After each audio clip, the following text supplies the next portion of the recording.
नमस्कार दोस्तों सभी पीएफ मेंबर्स के लिए थोड़ी खुशखबरी की बात है। खुशखबरी की बात ये है दोस्तों, अब तक हमें क्या होता था, 1,000 रुपए की मिनिमम पेंशन मिलती थी, मगर जो मैक्सिमम पेंशन थी वो 7,500 रुपए थी। पुरानी न्यूज के अनुसार 31 जुलाई 2024 के अनुसार नेशनल एजुकेशन कमेटी के द्वारा एक विरोध प्रदर्शन किया गया, जिसके अंतर्गत मांग की गई कि 7,500 रुपए की मिनिमम पेंशन की जाए। ठीक है दोस्तों, आज की वीडियो में डिटेल में जानेंगे कि आपकी मिनिमम जो पेंशन होगी वो 7,500 रुपए होगी। साथ ही साथ आपकी पेंशन का क्राइटेरिया भी जानेंगे कि आप पेंशन के लिए कब एलिजिबल होंगे। अगर कोई कर्मचारी एक्सपायर हो जाता है तो उसकी क्या कंडीशन होगी, मतलब पेंशन के बारे में आपका A to Z जानकारी देंगे। आपकी पेंशन होती है, आपको नहीं पता होता कि हमारे पास क्या क्या राइट्स दिए हुए हैं EPF की तरफ से, आपको पता होना चाहिए। आप फिर इधर उधर भागते फिरते हैं, ब्रोकर से बात करते फिरते हैं कि सर हमारे पेंशन का है। और हो सकता है कि बहुत से फ्रेंड्स का अभी EPF में ऐसे कितने फंड पड़े हुए हैं जिसके लिए आज तक किसी ने क्लेम ही नहीं किया, मतलब आपको जानकारी नहीं है कि हमारा कर्मचारी था या हमारी पेंशन बन रही है तो हमारे क्या क्या राइट्स हैं और हम कितनी पेंशन ले सकते हैं। ठीक है दोस्तों, वीडियो स्टार्ट कर लेते हैं। वीडियो बहुत महत्वपूर्ण होने वाली है आज की वीडियो के लिए 5 मिनट का टाइम जरूर दीजिए, क्योंकि आपका पैसा है, आपको टाइम देना चाहिए। बाकी आपकी पर्सनल ओपिनियन है, आप वीडियो को स्किप करके जा सकते हैं फिलहाल। तो ठीक है दोस्तों, वीडियो स्टार्ट करने से रिक्वेस्ट और है कि आप चैनल पर पहली बार आए तो चैनल को जरूर सब्सक्राइब कर लीजिए आगे भी इस प्रकार की इन्फॉर्मेटिव वीडियो पाने के लिए।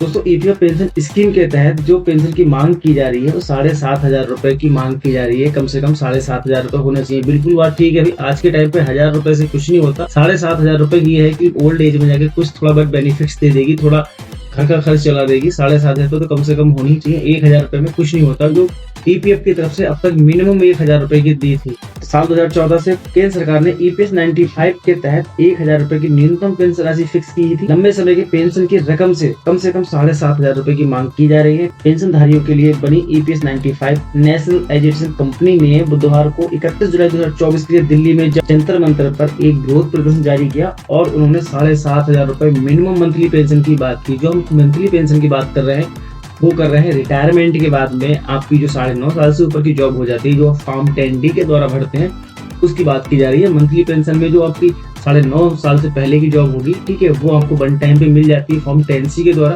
तो उसकी बात नहीं की जा रही। तो कमेटी के अध्यक्ष हैं अशोक रावत जी ने बताया कि फिलहाल जो पेंशन धारियों को 1,450 रुपए औसतन मंथली पेंशन मिलती है, जबकि 3.6 मिलियन पेंशन धारियों को 1,000 रुपए से कम भी पेंशन मिलती है। तो दोस्तों 36 लाख लोग ऐसे भी हैं जिनको 1,000 रुपए से कम की पेंशन मिलती है। अब आप ही डिसाइड कीजिए कि 1,000 रुपए से कम की पेंशन में आज के टाइम पे क्या होने वाला है, जब महंगाई इतनी बढ़ चुकी है। तो उनकी मांग बिल्कुल जायज है।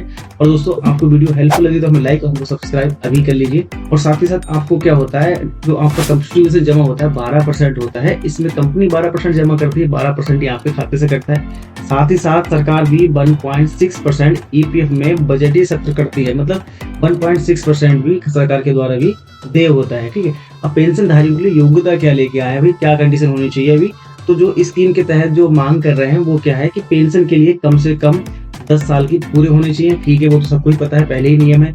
हर महीने कम से कम 7,500 रुपए की पेंशन सुनिश्चित होगी। बिल्कुल सही है, 7,500 रुपए तो होने ही चाहिए। इससे कम में खर्चा नहीं चलने वाला आज के टाइम पे, क्योंकि 200 रुपए पर डे का खर्चा तो आपके घर में हर किसी के घर में है, कम से कम बता रहा हूँ मिनिमम बजट में। और पेंशन के साथ साथ महंगाई भत्ता और फ्री मेडिकल केयर भी मिलने चाहिए। बिल्कुल वही सही। देखो होता क्या है यार, एक स्कीम है थोड़ी बहुत उल्टी है। हम लोग क्या है, जब जवानी के टाइम पे पैसा जमाते करते हैं उस टाइम पे हमारे पास ESI का कार्ड भी होता है, सब कुछ फैसिलिटी होती है, सब कुछ दिया जाता है। मगर ESI की जो फैसिलिटी है मेरे हिसाब से ओल्ड एज में होनी चाहिए। होना क्या चाहिए भाई, जवानी के टाइम पे तो बंदे के पास पैसा भी होता, इनकम भी करता होता, उतनी जरूरत नहीं होती मेडिकल फैसिलिटी की। मगर जैसे ही वो रिटायरमेंट के टाइम पे आता है, ओल्ड एज हो जाता है, वृद्ध हो जाता है, तो उसको उस टाइम पे मेडिकल केयर की फैसिलिटी ज्यादा चाहिए होती है कंपेयर टू जवानी के स्टार्टिंग जॉब के टाइम पे। जब तक आप उस एज में पहुंचते हैं आप ESI का लाभ तो ले ही नहीं पाते। मतलब 90% लोग तो ऐसे हैं कि ESI का लाभ तो ले ही नहीं पाते, उनका फिजूली पैसा जाता रहता है। तो मेरे हिसाब से तो ये है कि भाई ओल्ड एज में आते आते ESI का बेनिफिट्स देना चाहिए। उसके लिए कोई क्राइटेरिया नहीं होना चाहिए, भाई वृद्ध हो गया, बच्चों पे डिपेंड नहीं होना चाहिए, क्योंकि बच्चे भी अपने खर्चे पे डिपेंड होते हैं। तो आज के टाइम पे महंगाई इतनी है तो हर खर्चे को कन्वेंस करना जरूरी है। ESI को जो लाभ मिलना चाहिए वो मिलना चाहिए आपको ओल्ड एज आने पर भी। ठीक है, आप इस बात से कितना सहमत है कमेंट में जरूर बताइए। तो दोस्तों जो मैंने बताया था कि 1.6% सरकार के द्वारा भी डे होता है, जो इसमें क्या है सरकार की ओर से जो अतिरिक्त सहायता हर महीने होती है वो 15,000 रुपए तक अधिकतम होगी। ठीक है दोस्तों, ये है अभी तक इनकी मांग और ये आप 7,500 रुपए की। अब दोस्तों ये भी बात मांग के ऊपर बिल्कुल होना चाहिए, जायज बात है, 7,500 रुपए कम से कम होना चाहिए।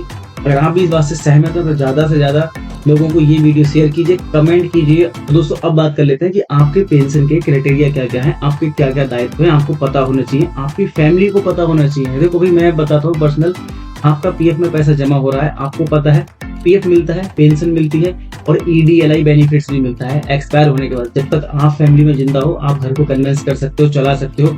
जिस दिन आपके ना होने के बाद में आपको कुछ ऐसी सरकार ने फैसिलिटी दी है, जो आपके नॉमिनी हैं, घर वाले हैं, बच्चे हैं, माँ बाप हैं, वाइफ हैं, उनको ये नियम पता होना चाहिए। मेरी पर्सनल ओपिनियन ये है कि भाई हर बंदे को कम से कम अपने घर में मम्मी है, पापा हैं, बच्चे हैं, वाइफ है, सबको बताना चाहिए कि भाई मेरा यूएन नंबर ये है, मेरी डिटेल ये है। कल को 1% कुछ भी हादसा हो जाता है तो आपको ये पैसा मिल सकता है, क्योंकि आपके ना होने पर जो पैसे की उनको रिक्वायरमेंट होगी बहुत ज्यादा होगी। ठीक है ना, मानते हैं कि आपके ना होने से पूर्ति तो नहीं होगी, मगर हाँ कहने की फाइनेंशियल चीज ऐसी होती है जो आपको सपोर्ट करेगी। तो हर फैमिली मेंबर को ये पता होना चाहिए, बच्चों को बताना चाहिए कि मेरा नंबर ये है, अगर मेरे नंबर पर इतनी पेंशन मिलेगी, इतनी स्कीम मिलेगी, ये आप क्राइटेरिया है, इतना मिलेगा। क्योंकि 7.5 लाख रुपए ईडीएलआई मिलता है। ऐसा बहुत सा फंड पड़ा हुआ है पीएफ के खाते में जो आज तक किसी ने क्लेम ही नहीं किया, कोई क्लेम नहीं। भाई जब तक कोई क्लेम नहीं करेगा, सरकार इतना है नहीं कि आपके खाते में ऑटोमेटिक ट्रांसफर कर देगी, तो एटलीस्ट अपने फैमिली को बताना चाहिए। अब बात करते हैं आपको क्या क्या बेनिफिट्स मिल सकते हैं पेंशनधारियों के लिए। दोस्तों इस आर्टिकल का मैं अपना लिंक डिस्क्रिप्शन में दे दूंगा और आप खुद भी पढ़ सकते हैं। फिलहाल मैं आपको बता ही रहा हूँ कि ईपीएस 95 पेंशन के अंतर्गत क्या होता है, जो अब तक की मिनिमम 1,000 रुपए की राशि मिलती है, जो 2,000 रुपए की हुई कब 1 सितंबर 2014 के लिए। ठीक है, अब ईपीएस के अतिरिक्त बजटीय सहायता के लिए इसकी शुरुआत की जाती है। इसमें 1.6% कर्मचारी निधि की सहायता प्रदान की जाती है, जो कि 15,000 रुपए तक अधिकतम होती है। मैंने आपको बता दिया था वीडियो के माध्यम से ही पहले ही। यहाँ बात कर लेते हैं ईपीएस 95 पेंशन की पात्रता क्या है। ठीक है, मतलब जो है क्या, ईपीएस 95 का लाभ लेने के लिए आपको निम्नलिखित मापदंडों को पूरा करना चाहिए। मतलब आपकी ये नंबर, तो आपकी ये कंडीशन पूरी होनी चाहिए। आपका ईपीएफ में मेंबर होना आवश्यक है। बिल्कुल भाई, जब बंदा पीएफ कट रहा है तो ईपीएफ का मेंबर है ही। न्यूनतम जो 10 वर्ष की सेवा होनी चाहिए। बिल्कुल 9.5 साल से कम की सर्विस में आप वन टाइम पे पेमेंट निकाल सकते हैं पेंशन की कॉम्पिटेंसी के द्वारा। अगर आपकी 9.5 साल से ऊपर की जॉब हो जाती है, 10 साल की मिनिमम जो होती है वो कम से कम है 9.5 साल 6 महीने 1 दिन की हो जाती है, तो 10 साल के बराबर काउंट होती है वो। ठीक है, ये जो क्राइटेरिया करते हैं 6 महीने प्लस या माइनस में करते हैं।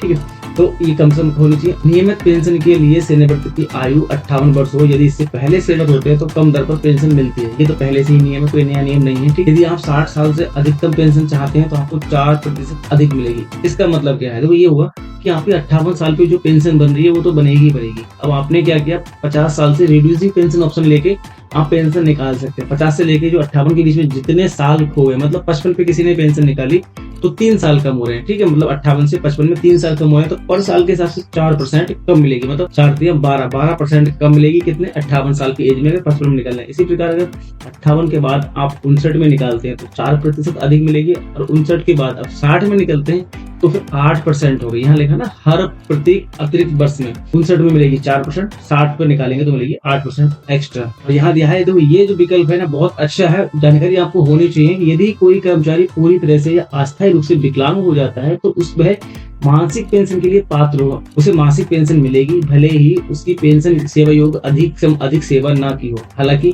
कर्मचारी की पुष्टि करने के लिए मेडिकल टेस्ट से गुजरना होगा, क्या भाई विकलांग के कारण नौकरी की भूमिका निभाने के लिए अयोग्य है। इसका मतलब यह है कि भाई कोई कर्मचारी है जॉब नहीं कर सकता तो उसको मेडिकल टेस्ट देना होगा, मेडिकल सर्टिफिकेट लगाना होगा कि भाई ये काम नहीं कर सकता। दूसरी होगी, आपको पेंशन कब से मिल सकती है, भाई 5 साल 6 साल जॉब करें, नहीं भाई, आपको सिर्फ कम से कम 1 महीने का पेंशन में पैसा जमा होना चाहिए। होता क्या है, आपने जॉब की 1-2 महीने का आपका कंट्रीब्यूशन जमा हो गया, मिनिमम 1 महीने का होना चाहिए, तो आप पेंशन ले सकते हैं। पूरी उम्र पेंशन ले सकते हैं। कब कंडीशन पे, अगर आप विकलांग हो जाते हैं तो। ठीक, आपके लिए हो गई है। यदि कर्मचारी की सेवा के दौरान मृत्यु हो जाती है तो उसके परिवार के सदस्यों को पेंशन के पात्र हो सकते हैं। ठीक है, इसमें क्या है कंडीशन का बात करते हैं। जो आपको पेंशन मिलेगी, जो आपको टेंडी फार्म के द्वारा पेंशन मिलती है, उसकी गणना कैसे करते हैं, आप कैसे पता करेंगे भाई हम हमें जो पीएफ वाले पैसे दे रहे हैं 2,000 रुपए 4,000 रुपए जितने भी दे रहे हैं वो सही दे रहे हैं या गलत दे रहे हैं। आप खुद भी कैलकुलेट कर सकते हैं। घर पे आके करना क्या होगा, कुछ नहीं है, मासिक की पेंशन लेने के लिए क्या होगा, पेंशन योग वेतन। ठीक है, पेंशन योग वेतन कौन सा होगा, जो आपकी 60 महीने की एवरेज सैलरी होगी ना, वो आपकी पेंशन योग वेतन बन जाएगा। मतलब किसी की अगर बेसिक सैलरी 12,000 थी 2 साल, फिर उसकी 14,000 हो गई, फिर 15,000 हो गई। इस टाइप से जो 60 महीने को आप काउंट कर लेंगे, जोड़ लेंगे। 60 महीने का मतलब 5 साल का, और उनको 60 से डिवाइड कर देंगे। या तो आप 5 से डिवाइड कर देंगे, हर साल का जोड़ेंगे, या फिर आप 60 को जोड़ेंगे, 60 महीने का, उसको 60 से डिवाइड कर देंगे, आपका एवरेज पेंशन योग वेतन निकल आएगा। उसके बाद पेंशन योग सेवा, सेवा का मतलब टाइम कितना है, मतलब है क्या, अगर आपने मान लो 10 साल जॉब की या 12 साल जॉब की, तो 12 साल में आप 12 साल काउंट होंगे। इसी प्रकार से एक कंडीशन इसमें और है, अगर आपने 20 साल से ऊपर की जॉब की है, मान लो किसी ने 20 साल जॉब की है, तो यहाँ 20 साल की जगह 22 साल जोड़ेंगे। क्यों, एक एक्स्ट्रा बोनस दिया जाता है कि मान लो किसी ने 20 साल की जॉब कर ली है तो 2 साल को एक्स्ट्रा जोड़ देंगे। मान लो अब क्या होगा कि मान लो किसी ने 24 साल जॉब की है, तो 24 में 2 जोड़ देंगे तो 26 साल, यहाँ 26 से काउंट कर देंगे। जितना वेतन आएगा 26 से काउंट कर देंगे, 70 से डिवाइड कर देंगे, जो आपका निकल के आएगा वहां को हर महीने पेंशन दी जाएगी। एक चीज और रहेगी यहाँ पे, जो आपकी 35 साल तक की लिमिट है, मतलब किसी की एज अगर 35 साल तक जॉब की है तो उसको 35 ही मिलेंगे, मतलब 35 पे कैपिंग लगा रखी है। ऐसा मान लो किसी ने 40 साल जॉब की है तो भी 40 लगाएंगे, नहीं भाई 40 नहीं लगाएंगे, फिर आपको 35 ही लगाएंगे। 35 लॉक है। 33 साल जॉब की है 35 हो जाएगी, 34 साल की है तब भी 35 हो जाएगी, और 35 की है तब भी 35 ही साल रहेगी, मतलब 35 साल से ऊपर नहीं जाएंगे। ठीक है, तो यहाँ ध्यान रखना इस चीज के लिए। यहाँ पे बता दिया मैंने कि आपको 60 महीने का एवरेज सैलरी होना चाहिए। अब ये विकलांगता की स्थिति में मैंने बता दिया, विकलांगता की स्थिति में अगर 1 महीने की आपकी जॉब है तो आप पैसे ले सकते हैं। अब ये कर्मचारी की मृत्यु की स्थिति में पेंशन, ये पॉइंट है बहुत महत्वपूर्ण है, हर फ्रेंड्स को पता होना चाहिए, अपने फैमिली मेंबर को बताना चाहिए कि भाई ये हमारे दायित्व में हमें इस टाइप से पेंशन मिलनी चाहिए। तो आपको वीडियो यहाँ से स्किप नहीं करनी है। बाकी पर्सनल ओपिनियन है, जानते हो तो हम स्किप करके निकल सकते हैं कि ईपीएफ सदस्य के परिवार को 3 परिस्थिति में कर्मचारी की मृत्यु होने पर पारिवारिक पेंशन का लाभ मिलता है। यदि कोई सदस्य 10 वर्ष की सेवा पूरी कर लेता है और 58 वर्ष की आयु से पहले उसकी मृत्यु हो जाती है तो मिल जाएगी कौन सी पेंशन, पारिवारिक के लिए। पैरेंट्स में बताएंगे आपको कौन कौन इसके लिए क्लेम कर सकता है। दूसरी होगी, यदि किसी सदस्य की मासिक पेंशन मिलने के बाद मृत्यु हो जाती है, ठीक है, मतलब पेंशन चल रही है उसकी और मान लो वो एक्सपायर हो गया, तब भी ये परिवार वाले ले सकते हैं। तीसरा होगा, यदि किसी सदस्य की सेवा करते समय मृत्यु हो जाती है और नियोक्ता ने कम से कम एक बार उनके ईपीएफ खाते में पेंशन जमा किया हुआ है, तब भी वो पेंशन ले सकते हैं। यहाँ पे एक बार से मतलब हो गया कम से कम 1 महीने की पेंशन जमा होनी चाहिए। ये बात हुई, 3 कंडीशन होगी। अब यहाँ बात करेंगे भाई, अगर मान लो ये बंदा एक्सपायर हो जाता है तो पेंशन ले कौन कौन सकता है। पहली कंडीशन पे सबसे पहले आएगा, आपकी अगर शादी हो चुकी है तो वाइफ। फ्रेंड्स कहेंगे कि बच्चे क्या करते हैं, बहुत दिमाग से स्मार्ट है आज के टाइम पे, उन्हें क्या पापा एक्सपायर हो गए या कोई एक्सपायर हुआ, उन्होंने भाई अपना नाम जोड़ दिया नॉमिनी में, नहीं वैलिड होगा भाई। पहली बात तो मृत्यु के बाद में अगर कोई नॉमिनी ऐड किया जाता है तो वो वैलिड नहीं माना जाता। जो लीगली तरीका है ईपीएफ की तरफ से वही वैलिड है। चाहे आपने किसी का भी नाम ऐड कर दिया, मान लो आपको कोई बंदा रिश्तेदार था, आप चाहें कि मैं अपना नाम जोड़ दूं मुझे पेंशन मिलेगी, भाई नहीं मिलेगी। पहली कंडीशन मिलेगी शादी होने के बाद वाइफ को, ठीक है, वाइफ को पेंशन मिलेगी और साथ में 2 बच्चों को ले सकते हैं, 2 बच्चे भी साथ में जुड़ सकते हैं उसके। और उसके साथ अगर वाइफ भी नहीं है, वाइफ ने क्या कंडीशन है, अगर उसने दूसरी शादी कर ली या वाइफ नहीं रही तो फिर बच्चों को मिल जाएगी वो पेंशन। अब बात आती है जिन्होंने शादी नहीं की है, कुंवारे हैं, वो क्या करेंगे, उनके लिए माता पिता को पेंशन मिलेगी। पहले मिलेगी फादर के लिए मिलेगी, फादर नहीं है तो मदर के लिए मिलेगी।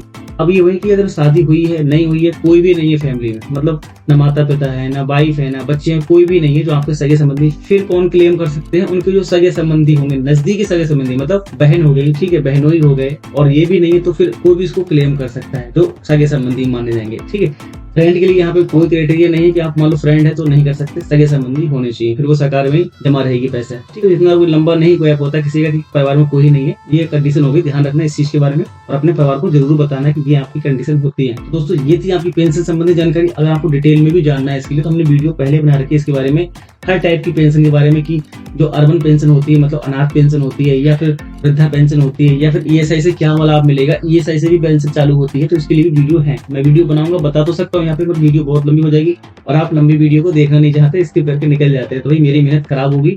मगर आप मेहनत अभी मेरी कामयाब कर सकते हैं। कैसे मेहनत कामयाब करेंगे, एक लाइक करके और हम फिर सब्सक्राइब करके, बस इतनी जानकारी लाते हैं आपके लिए, तो एक सब्सक्राइब तो कर सकते हैं। आपका अगर कोई भी डाउट्स रहेगा, कोई भी प्रॉब्लम हो किसी संबंधी, तो हमें कमेंट में पूछ सकते हैं और हमसे बात करना चाहते हैं पर्सनली तो कोई चार्ज नहीं है, सब चीज फ्री है। ठीक है, कोई चार्ज नहीं लेते, सिर्फ इंस्टाग्राम पे आइएगा, फॉलो कीजिए, अपना डाउट सेंड कीजिए, हम आपसे बात कर लेंगे। पहले चैट से बात कर लेंगे, अगर कोई केस ऐसा होगा तो फिर हम कॉलिंग से बात कर लेंगे। ठीक है, मगर ध्यान रखना है, सब्सक्राइब जरूर करना है। हम मिलते हैं इस प्रकार की और भी इन्फॉर्मेटिव वीडियो के साथ। धन्यवाद दोस्तों।